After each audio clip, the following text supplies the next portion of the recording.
चाललं नसतं, परमात्म्याची एवढी लक्षणं केली. हे आलं ना लक्षात?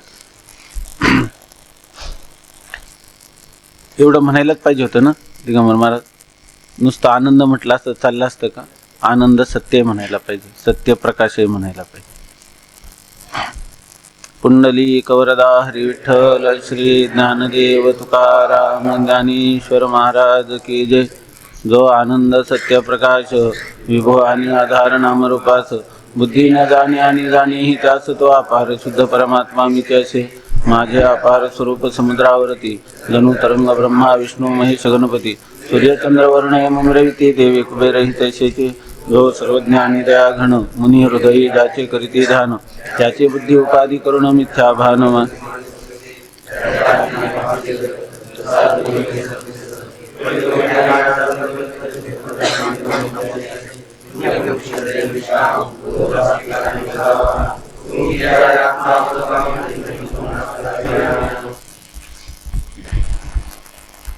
जो आनंद सत्य प्रकाश विभो आणि आधार नामरूपास बुद्धी न जाणे आणि जाणेही त्यास तो अपार शुद्ध परमात्मा मीच असे.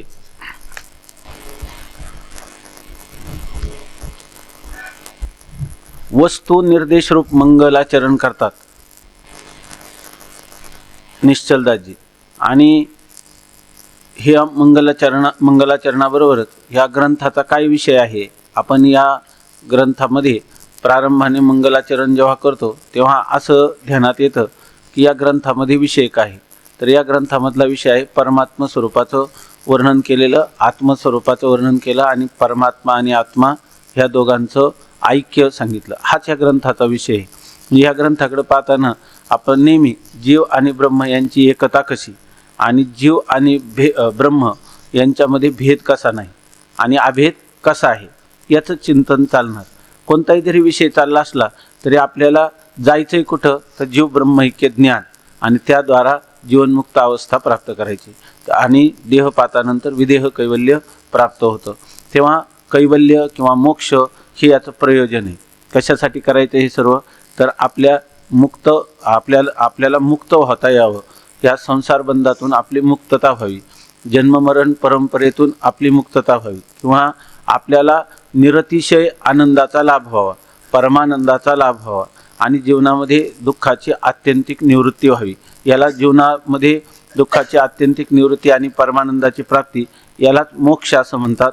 हा मोक्ष आपल्याला व्हावा आणि तो मोक्ष आपला देहपात झाला म्हणजे मरणानंतर प्राप्त व्हावा असा नाही, तर तो येची देही याची डोळा भोगू मुक्तीचा सोहळा.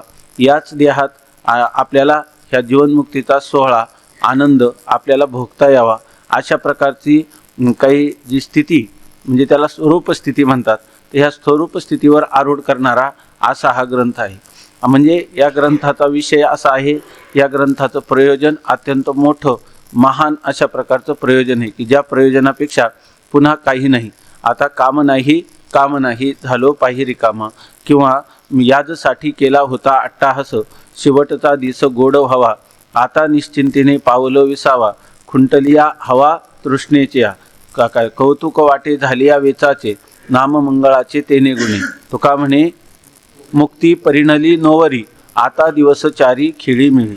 थोडक्यात जीवनमुक्ती रूपी नवरी किंवा स्त्री हिच्याशी विवाहबद्ध होण्यासाठी हा संपूर्ण ग्रंथाचा प्रपंच आहे. आणि एक गोष्ट दुसरी लक्षात ठेवायची की मग अशा प्रकारचा ह्या ग्रंथाचा विषय आहे, असं जर प्रयोजन आहे तर ते प्रयोजन आपल्याला प्राप्त होण्यासाठी काय केलं पाहिजे. तर आपलं कार्य एवढंच आहे. जर एवढं आपण श्रवण करतो आणि तरी जर आपल्याला हे फल प्राप्त होत नसेल तर शास्त्राचं म्हणणं आहे की हे फल कोणाला प्राप्त होतं तर अधिकाऱ्याला प्राप्त होतं. जो अधिकारी होऊन श्रवण करील त्याला फल प्राप्त होतं, केवळ श्रवण करणाराला प्राप्त होत नाही. मग अधिकारी होऊन श्रवण करायचं म्हणजे काय तर त्याच्यासाठी आपल्या ठिकाणी रात्रंदिवस नित्य विवेक असला पाहिजे आणि वैराग्य असलं पाहिजे, ज्याचं वर्णन जगद्गुरु तुकाराम महाराज म्हणतात विवेकासहित वैराग्याचे बळ धगधगीत ज्वाळ अग्नी जैसा. आपल्या अंगामध्ये वैराग्याचं पाणी आणि विवेक जागता विवेक जर असेल तर आपल्याला निश्चित या फलापर्यंत जाता येतं. याशिवाय ही झाली दोन साधनं विवेक आणि वैराग्य. याशिवाय पाहिजे समाधी षटक, म्हणजे शम, दम, उपरम, तितिक्षा, श्रद्धा आणि समाधान. ही 6 साधनं आपल्याजवळ पाहिजे. आणि याशिवाय चौथं आहे मुमुक्षुत्व, जिज्ञासा. आपल्या ठिकाणी जिज्ञासा नाम ज्ञातुम इच्छा. मुमुक्षु म्हणजे मुक्त होण्याची इच्छा करणारा. आपल्याला रात्रंदिवस कै मी उद्धार पावेन, कै कृपा करील नारायण. अशा प्रकारची जी तळमळ ह्या अभंगामध्ये जगद्गुरु तुकोबारायांनी व्यक्त केली. त्या हेची चिंते माझा करपला भीतर. तुकाराम महाराज म्हणतात की माझा अंतःकरण पार दग्ध होण्याची वेळ आली. काही मला जगातातलं कोणतंही भौतिक ऐश्वर्य नको, इतकंच नाही तर पारलौकिक इंद्रादिकांचं ऐश्वर्य देखील नको, पण मला ही जीवनमुक्ती पाहिजे. अशा प्रकारचं ज्याचं ध्येय आहे त्याला म्हणतात मुमुक्षु, त्याला म्हणतात साधक. आणि असा जो साधक होईल तर त्याला ह्या समाधी षटक आणि मुमुक्षुत्व, विवेक आणि वैराग्य या 4 साधनांनी संपन्न होणारा अधिकारी या ग्रंथाचा आहे. म्हणून आपण जसं ग्रंथाच्या विषयाचं चिंतन करतो आणि जशी प्रयोजन किंवा फलाच्या प्राप्तीची इच्छा करतो, त्याचबरोबर आपलं कर्तव्य आहे आपल्या ठिकाणी अधिकार संपन्नता प्राप्त करून घेणं. ज्या ज्या गोष्टी आपल्या ठिकाणी कमी आहे, कधी इंद्रिय संयम कमी पडतो, कधी मन आपलं मनसंयम कमी पडतो, कधी त्या ठिकाणी श्रद्धा कमी पडते, कधी चित्ताची एकाग्रता कमी पडते. अशा प्रकारचं कधी कधी आपल्या ठिकाणी त्यागाची न्यूनता येते. तर ह्या सगळ्या गोष्टींना आपलं जीवन परिपूर्ण करून आपण केवळ एवढ्याच ग्रंथाचं अध्ययन केलं तरी मनुष्य परिपूर्ण समाधानाला प्राप्त होऊ शकतो. की मी जन्म आलो त्याचे आजी फळं झाले साचे. अशा प्रकारे तृप्तीचा ढेकर, मी कृतकृत्य झालो, मी धन्य झालो, अशा प्रकारचा त्याला आपण तृप्ती म्हणतो. त्या तृप्तीची अनुभूती त्याला होते की आलम, आता जगामध्ये आलम म्हणजे पुरे, आता मला काही मिळवायचं राहिलं नाही. अशा प्रकारचं स्थिती मनुष्याला यायला पाहिजे. नाही तर सर्व सुखाच्या आशा जन्म गेला, क्षण एक मुक्ती यत्न नाही केला, हिंडता दिशा शिन पावला, माया वेष्टीला जीव माझा, माझे स्वहित नेनती कोणी. ही जी स्थिती आहे ही तर सर्वसामान्य सर्वच लोकांची आहे. परंतु ज्या अर्थी भगवान माऊलींनी आपल्याला त्यांच्या चरणाजवळ आणून या ठिकाणी हे वेदांताचे धडे आपल्याला ते देतात आणि अत्यंत बालवयात किंवा कौमार वयात किंवा यौवनामध्ये आपल्याला त्यांनी त्यांच्या जवळ ठेवून घेतलेला आहे. आणि संजीवन समाधीस्थ माऊली आपल्याला ज्या अर्थी वेदांताचं हा उपदेश सांगतात त्या अर्थी हा उपदेश आपल्यालाच फलीभूत होऊ शकतो. आणि जर आपल्याला हा उपदेश फलीभूत करून घ्यायचा असेल तर माऊलींची प्रार्थना देखील यासाठीच केलं पाहिजे की आपण संजीवन समाधीमध्ये ज्या एका वेगळ्या अशा प्रकारच्या आनंदात, अत्युच्च कोटीच्या आनंदात आपण बसलेला आहात. आपल्या ठिकाणी ज्ञानेश्वरी अमृतानुभवाच्या द्वारा आपल्या प्रतिभेचा ठाव कोणालाही घेता येत नाही. असे स्वयंप्रकाश ज्ञान प्रतिभा मूर्तिमंत आपल्या ठिकाणी झालेली आहे. आपण आनंद घन आहात, ज्ञान घन आहात, आपण नित्य संजीवन समाधीमध्ये बसलेले आहात. तर अशा प्रकारचा मी बालक आपल्या चरणाजवळ शरण आलेलो आहे. तर मला जेणेकरून माझं कल्याण होईल, मला आपल्याकडे माऊलीकडे काहीच मागू नये. एका जनार्दनी तुमचा दास, त्याची आस पुरवावी. का स्वामी महाराज सांगायचे, माऊलींना नाथ महाराज प्रार्थना करतात, ओम नमो ज्ञानेश्वरा, करुणा करा दयाळा, तुमचा अनुग्रह लाधलो, पावन झालो चराचरी. काही मागितले का याच्यामध्ये? काहीच नाही. एक पुढं काय, मी कळा कुसरी काहीच नेणे, बोलतो वचने आती भाविका, एका जनार्दनी तुमचा दास, त्याची आस पुरवावी, त्याची इच्छा पुरवावी. कोणती इच्छा दिसते या अभंगामध्ये? कोणतीच इच्छा दिसत नाही. का दिसते काही इच्छा? पुन्हा म्हणू का अभंग? ओम नमो ज्ञानेश्वरा, करुणा करा दयाळा, तुमचा अनुग्रह लाधलो, पावन झालो चराचरी. ऐका मागणं, मी कळा कुसरी काहीच नेणे, बोलतो वचने आती भाविका. ऐका मागणं, एका जनार्दनी तुमचा दास, त्याची आस पुरवावी. तर याच्यामध्ये स्वामी महाराज म्हणायचे, सांगा काय मागणं मागितले? काहीच मागणं मागितलेलं दिसत नाही. तर स्वामी महाराज म्हणते, अरे याचा अर्थ असा करावा, त्याची आस पुरवावी म्हणजे कोणती इच्छा पुरवावी? त्याची आस पुरवावी म्हणजे आस निराश करावी. मला काही मागणे हे आम्हा अनुचित, वडिलांची रीत जाणत. सो आम्हाला काहीच नको. पण ते म्हणायचे का सूक्ष्मपणे याच्यामध्ये मागणी मागितली. तुका एका जनार्दनी तुमचा दास, मी तुमचा दास असावं म्हणजे मला तुमची तत्चिंतनम कथनम, मला तुमची सेवा घडावी, तुमचं दास्यत्व घडावं, आणि हीच माझी इच्छा आहे, दुसरं काहीच नाही. मला भगवंताची आपल्याला हे काही लोक काय म्हणतात, वेदांताचं चिंतन केलं काय फल? अरे वेदांताच्या चिंतनात तू आनंदाच्या मस्तीत राहिला, सत्याचा शोध घेतला, याच्यापेक्षा काय फल पाहिजे तुला आणखी? हेच फल आहे. फलाला पुन्हा फले येतात का? तर अशा प्रकाराने आपण करत राहायचं. कुठपर्यंत करत राहायचं? साक्षात्कार पर्यंतम. साक्षात्कार आज होईल का, उद्या होईल का, वर्षांनी होईल का, पुढच्या जन्मात होईल, ज्याही जन्मात होईल त्या जन्मात, तोपर्यंत मी आता माझ्या ध्येयापासून च्युत होणार नाही, अशी जर आपण प्रार्थना केली, जरी आपली बुद्धी मंद असली, जरी आपल्या ठिकाणी वैराग्यादिकांचा काही अभाव असला किंवा त्रुटी असली, तरी संत सम्राट भगवान माऊली आपल्या सगळ्या ज्या त्रुटी आहेत त्या पूर्ण करून आपला अधिकार वाढवतील. पण आपण दुसरी कोणतीच इच्छा करायची नाही. इच्छा एकच करायची की ज्या आनंदामध्ये आपण संजीवन समाधीमध्ये विराजमान आहात तोच आनंद आम्हाला द्या, आणि त्याच्यापेक्षा कमी नको.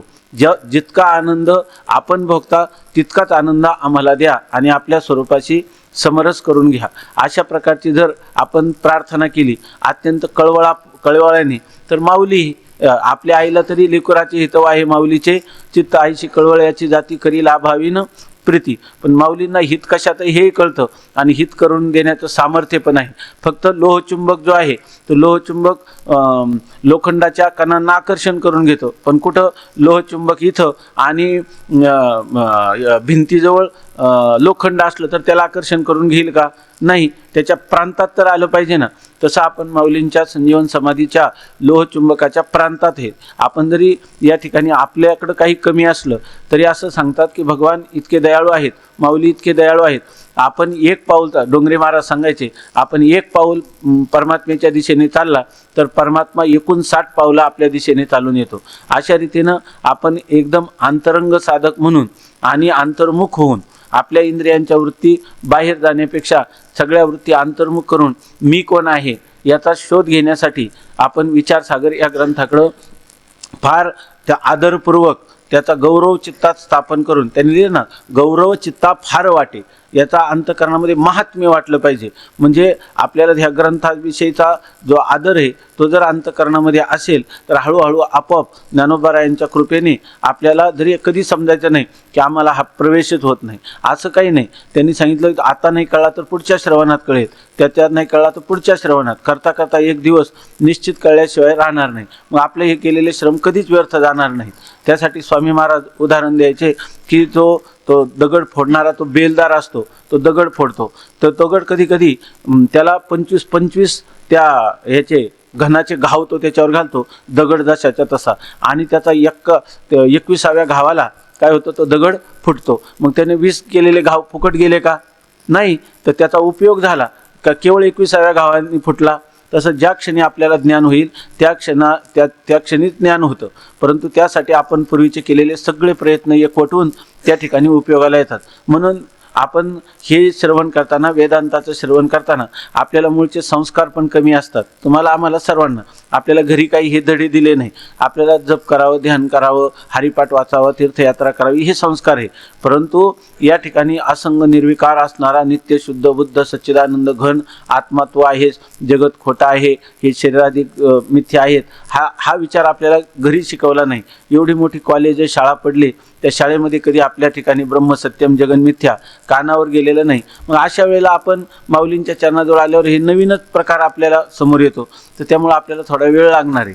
तरी वेळ लागला तरी त्याची जी उपयोगिता आहे ती निश्चित सिद्ध आहे. फक्त आपण धीर धरी रे धीरापोटी फळे रसाळ गोमटी. आपण फक्त धीर धरून श्रवण केलं की श्रवणात हसता खेळताच ज्ञान होऊन जातं. आपल्याला तो क्षण सुद्धा ओळखता येत नाही की खरोखर एक दिवस कधी आपल्याला मी ब्रह्मच आहे, मी असंग आहे, निर्विकार आहे, मी धन्य आहे, काय शास्त्राची कृपा, काय गुरुची कृपा, काय ईश्वराची कृपा, काय माझ्या अंतःकरणाची कृपा, मी धन्यच आहे. अशा प्रकारचं धन्योहम धन्योहम अशा प्रकारचं मनुष्याला कधी बोध होऊन जातो ते कळत नाही. पण त्याने श्रवणामध्ये आवड, रुची, सातत्य आणि त्याच्याविषयीचा आदरभाव हे जर ठेवलं तर एक ना एक दिवस त्याला आपल्या येची देही याची डोळा असा अनुभव येतो. आपलं चिंतन याच्यासाठी चाललं होतं की आपल्याला ह्या मंगलाचरणाच्या द्वारा या ग्रंथाचा विषय कळला.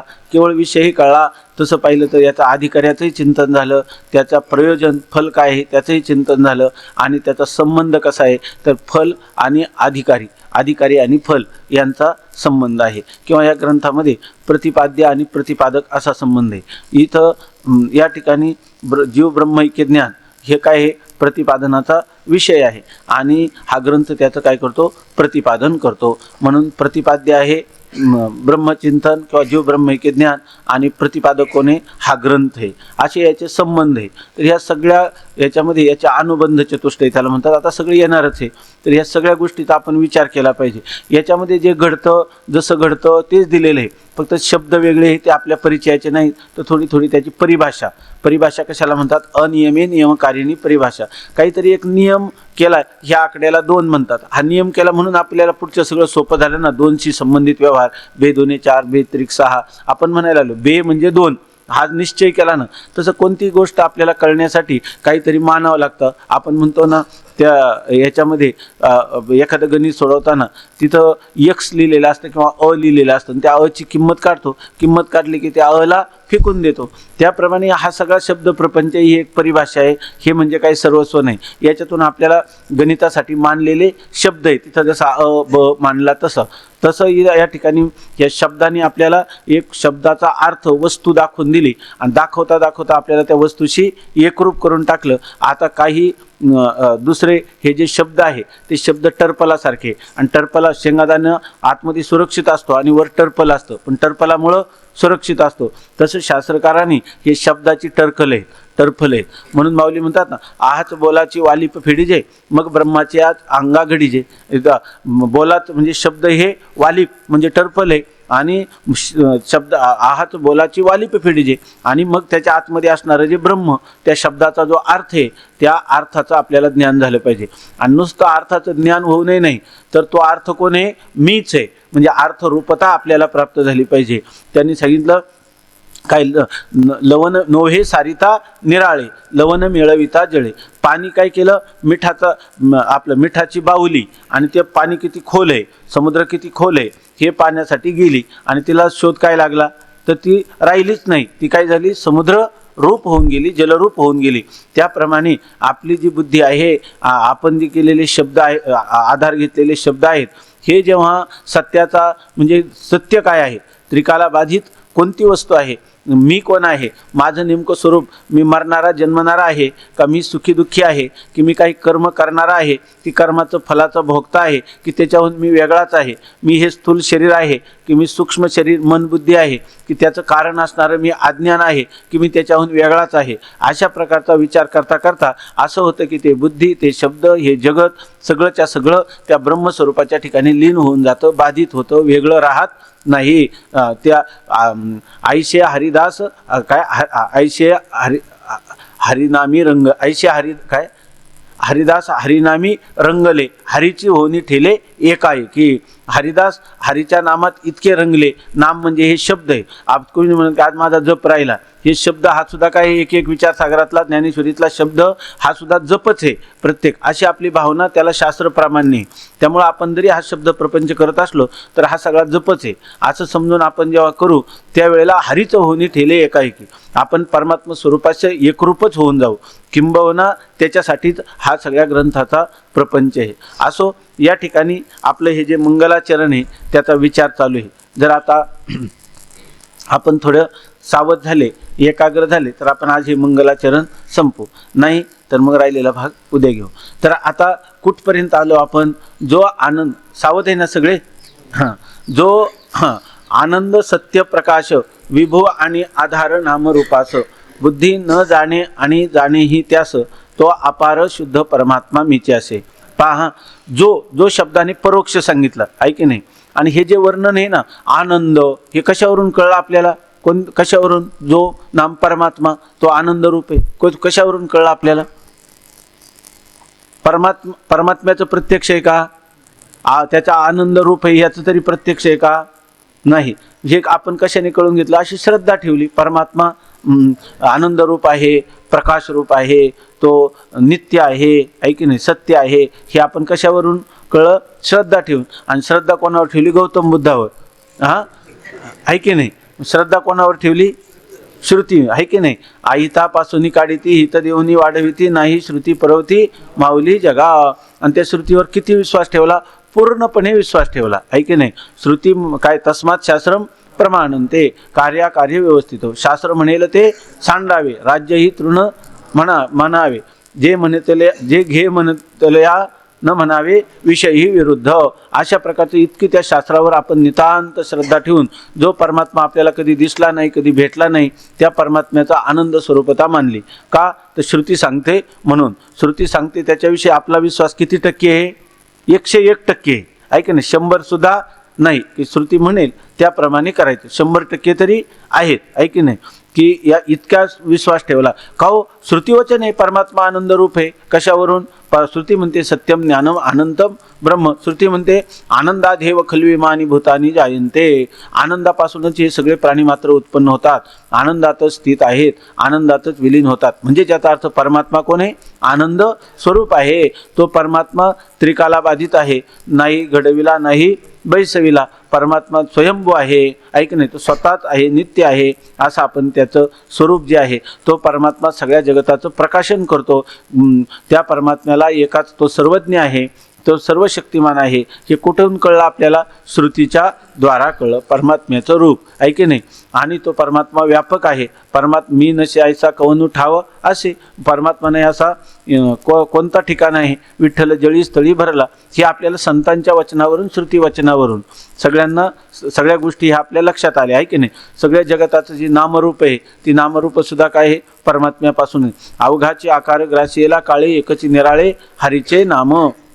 जो परमात्मा आहे तो परमात्माच ह्या सर्वांहून वेगळा असून त्या परमात्माच ह्या सर्वांचं कारण आहे, आद्य कारण आहे. जन्माद्यस्य यतः सूत्रे काय यतो वा इमानी भूतानी जायन्ते येन जातानी जीवंती यत् प्रयन्ते अभिसविशन्ति तद्विजिज्ञासस्व तद्ब्रह्मेति. हे जगत परमात्म्यापासून उत्पन्न झालं, परमात्म्यामध्ये स्थित आहे, परमात्म्यामध्ये त्याचा लय होतो. असा परमात्मा जगताचा आद्य कारण आहे. आनंदादेव खलु इमानी भूतानी जायन्ते. परमात्मा आनंद रूप आहे. परमात्मा काय सत्यम सत्य आहे, नित्य आहे, ज्ञानस्वरूप आहे, अनंत आहे, त्याचा देश कालाने नाश होत नाही. अशा प्रकारचं परमात्म्याचं स्वरूप आपल्याला कोणी सांगितलं? श्रुती मातेने सांगितलं, भगवान वेदाने सांगितलं. आणि ते का मान्य केलं? आपण एवढं का मान्य केलं? तर सगळ्यात प्रबल प्रमाण वेद शब्दच आहे, वेदच आहे. आणि तो का मान्य केला? दुसरं कोणी सांगितलं असतं पुरुषांनी, ते का नसतं मान्य केलं? का नाही मान्य केलं? त्याचं कारण हे पुरुषाच्या ठिकाणी पुरुषकृत बुद्धीचे दोष आहे की नाही? कोणते? किती दोष आहेत? 4 दोष आहे. भ्रम, प्रमाद, कर्णापाठव आणि विप्रलिप्सा.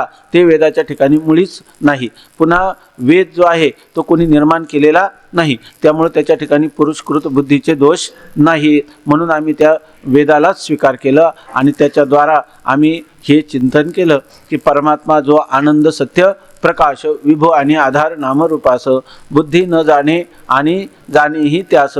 बुद्धीचा जनिता लक्ष्मीचा पती. बुद्धीचा उत्पन्न करता कोण आहे?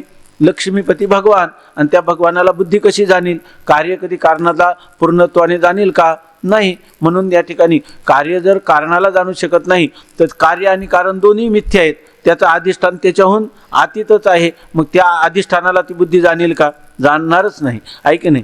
जाणायचं झालं तर शास्त्राचं साह्य घेतलं, श्रीगुरूंचं साह्य घेतलं तर शास्त्राच्या वचनाने जाणील की नाही त्या परमात्म्याला? जसं आपल्याला, पण कसं जाणील? परोक्ष रीतीनं जाणील. जसं आपण जाणलं की परमात्मा आनंद, सत्य, प्रकाश. हे आपल्याला कशाच्या साह्याने कळलं? तर वेदाच्या साह्याने कळलं. आपण वेदावर अत्यंत श्रद्धा ठेवली म्हणून कळलं.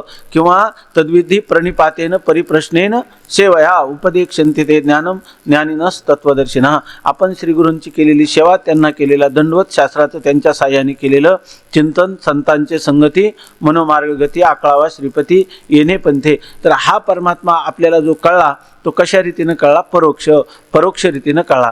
ब्रह्म सच्चिदानंद, ब्रह्म सद्रूप आहे, चिद्रूप आहे, आनंदरूप आहे, विभू आहे. सगळ्या जगाच्या नामरूपाला ते आधार म्हणजे अधिष्ठान आहे. जगातली सगळी नामरूप त्याच्यावर कल्पित आहेत. तोच एकटा सत्य आहे, बाकीचे सर्व मिथ्या आहे. हे सर्व आपल्याला कळलं आहे की नाही. नंतर त्याला कोणत्या देशाचा, कालाचा, वस्तूचा परिच्छेद नाही, अशा प्रकारचा असणारा परमात्मा आहे असं आपल्याला कळलं. परंतु परमात्म्याच्या परोक्ष ज्ञानात मनुष्याला मोक्ष आहे का त्याच्या अपरोक्ष ज्ञानात त्याला मोक्ष आहे? अपरोक्ष ज्ञान झालं पाहिजे. अपरोक्ष ज्ञान व्हायचं म्हणजे काय व्हायला पाहिजे? तो जो परमात्मा आहे तो माझ्यापासून भिन्न आहे, याला अपरोक्ष ज्ञान म्हणतात. की तो मीच आहे असं कळलं तर अपरोक्ष ज्ञान म्हणतात. मीच आहे असं कळलं म्हणजे परमात्मा कसा कळायला पाहिजे? आत्मत्वाने कळायला पाहिजे. परमात्मा आत्मत्वाने, आत्मत्वाने म्हणजे तो परमात्मा हाच माझा आत्मा आहे. हाच माझा आत्मा म्हणजे का मीच आत्मा? मीच आत्मा म्हणजे परमात्माच मी आहे, किंवा ज्याला मी असं म्हणतात. मी आहे ऐसा करा काय, मी कोण ऐसा करावा विचार म्हणे ज्ञानेश्वर निवृत्तीचा. या ठिकाणी मी कोण आहे याचा विचार करताना ही जी लक्षणं आहे आनंद, सत्य, प्रकाश, तीच काय आहे? ती सर्व लक्षणं माझी असली पाहिजे आहे की नाही. आणि माझी जर ती सर्व लक्षणं असतील तर मी आणि परमात्मा यांची एकता होईल. आणि याला काय म्हणायचं? जीव आणि परमात्मा यांचं ऐक्य आहे की नाही. आणि त्या ऐक्याचं ज्ञान. मग आता काय ठरलं पाहिजे? बरं, ज्ञान जे आहे परोक्ष ज्ञानाने तुम्हाला मोक्ष होईल का? परोक्ष ज्ञानाने संसार दुःखाची निवृत्ती होईल का? का अपरोक्ष ज्ञानाने होईल? अपरोक्ष ज्ञानाने होईल. कारण काय आहे तुम्हाला आता अपरोक्ष ज्ञान कशाचं आहे?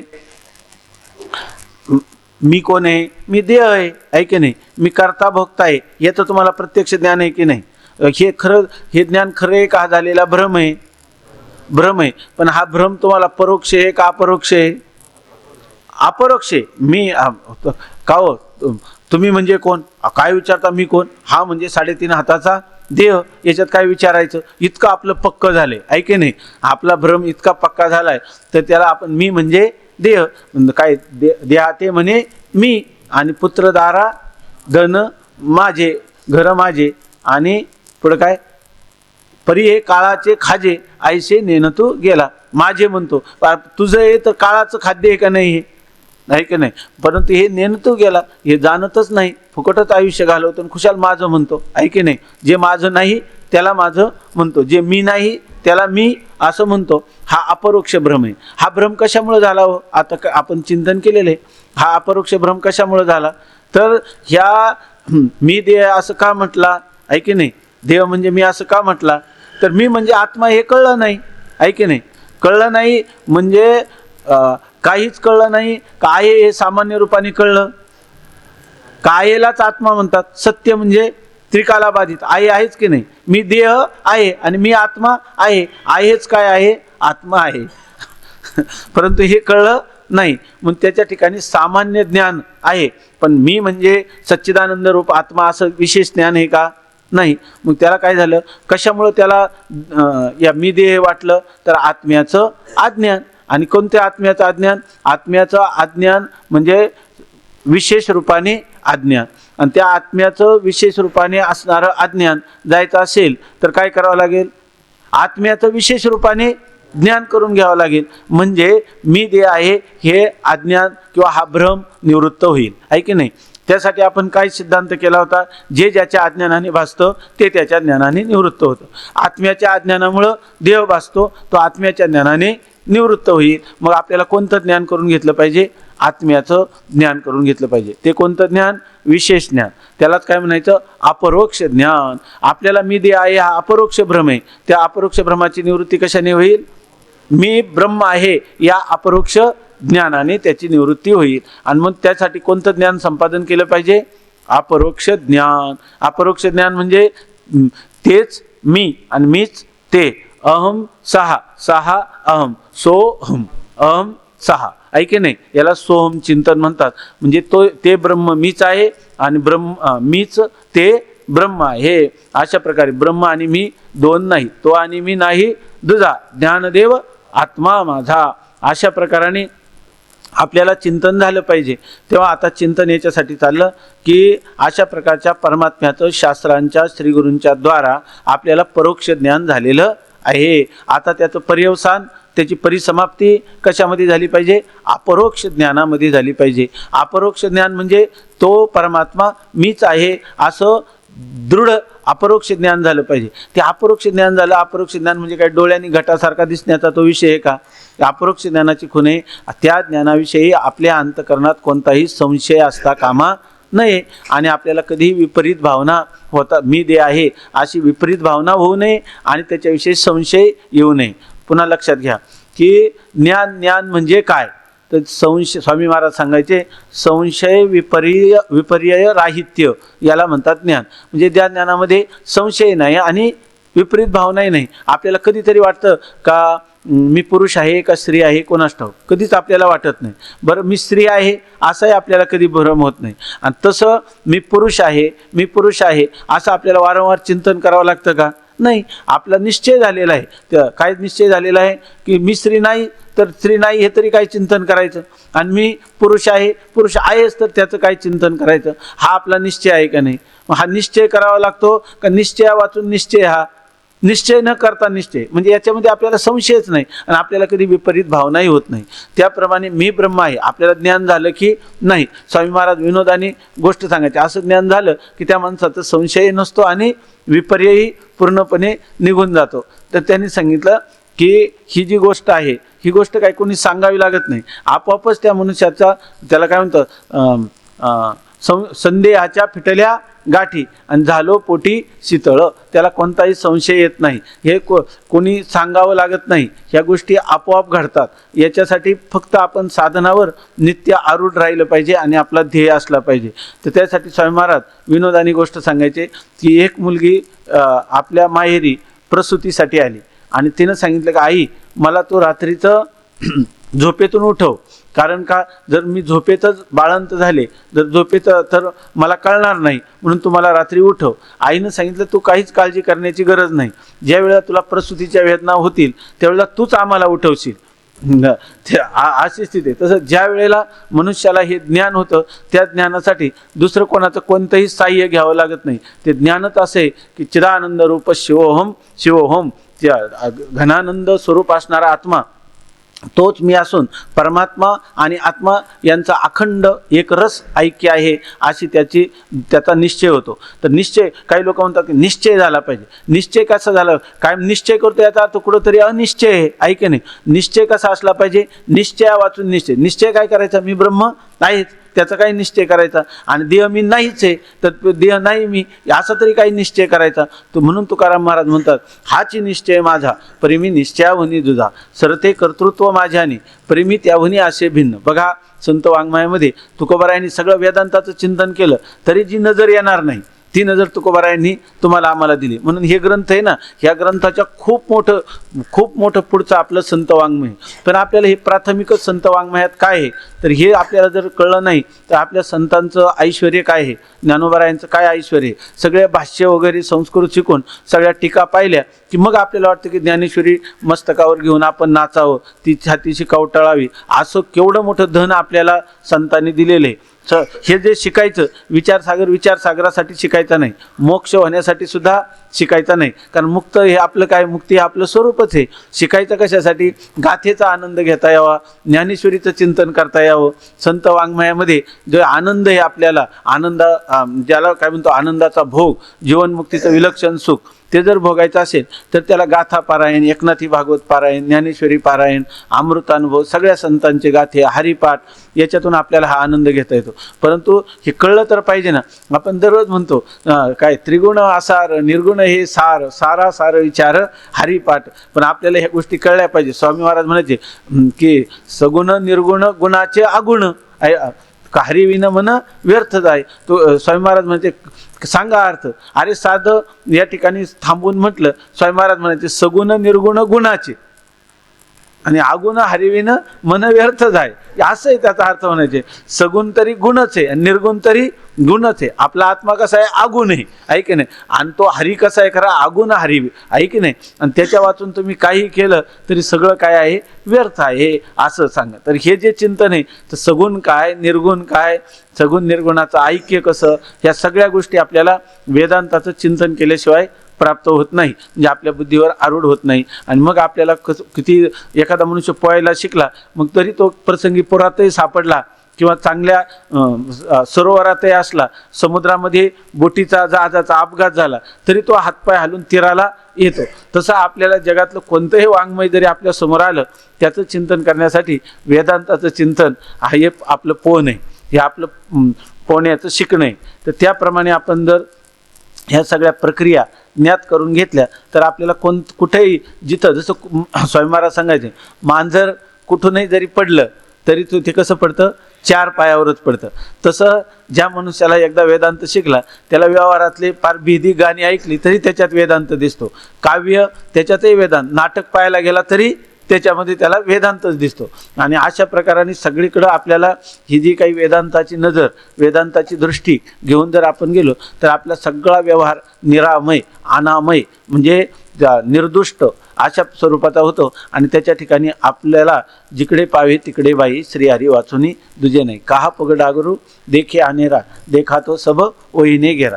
जिकडं पाहू तिकडं आपल्याला काय दिसतं, जीव ब्रह्मैक्य ऐकी ना, त्याच्या वाचून दुसरं काही नाही. वस्तू काय आहे, केवळ. माऊलींना सांगितलं निवृत्तीनाथ महाराजांनी आपला अनुभव सांगा. लगेच माऊली काय म्हणतात, काय स्वरूप मंगलाचरण आहे, यदक्षरमनाख्ययमानंदमजमव्ययम श्रीमन निवृत्तीनाथ हे ती ख्यातम दैवतम आश्रय. सगळ्या ठिकाणी त्यात बघा ते मंगलाचरण, सगळा अमृतानुभव. फक्त एकाच वस्तूचं वर्णन केलेलं आहे, केवळ आत्मा, अद्वैत केवळ, असं दुसरं काही नाही. आणि तशाच प्रकारचं चिंतन जर आपल्याला आलं तर भले व्यवहारामध्ये प्रत्येकाचं प्रारब्ध कोणतं असेल, कोणी घरी जाणार, कोणी नोकरी करणार, कोणी संन्यास घेणार, कोणी ऋषिकेशला जाणार, कोणी गृहस्थी होणार, काही जरी झालं तर आत्मस्वरूप जे आहे ते एकच आहे. आणि त्या आत्मस्वरूपाच्या आनंदामध्ये असलं म्हणजे स्वप्न कसं पडावं हे जसं ठरवता येत नाही तसा आपला व्यवहार कसा व्हावा आणि कसा होऊ नये हे आपल्या हातात नाही. परंतु जे घडतं ते मिथ्या आहे हे एकदा कळाल्यानंतर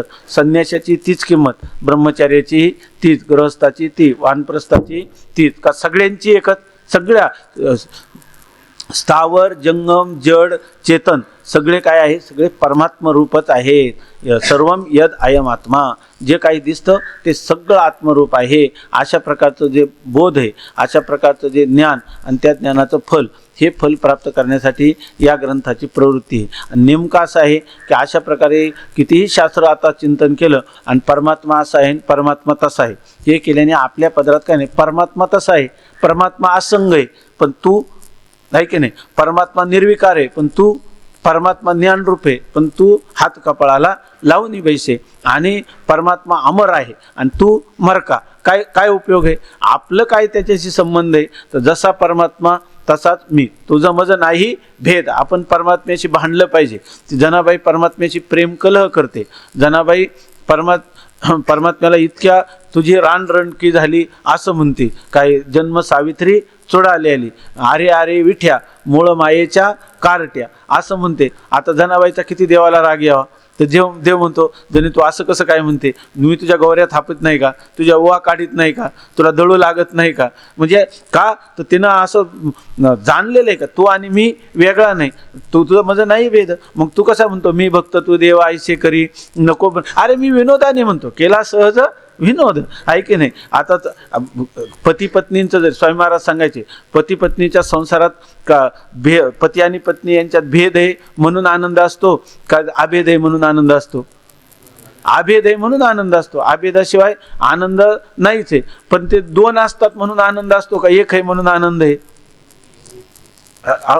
आनंदाचा भोग व्हायचा असेल तर 2 लागतात, आणि आनंद रूपता पाहिजे, केवळ आनंद पाहिजे असले तर 1 लागतं. आनंदाचा भोग पाहिजे तेव्हा 2 असतात, पण 2 खरे असतात का 2 खोटे असतात? खरा 1 असतो आणि खोटे 2 असतात.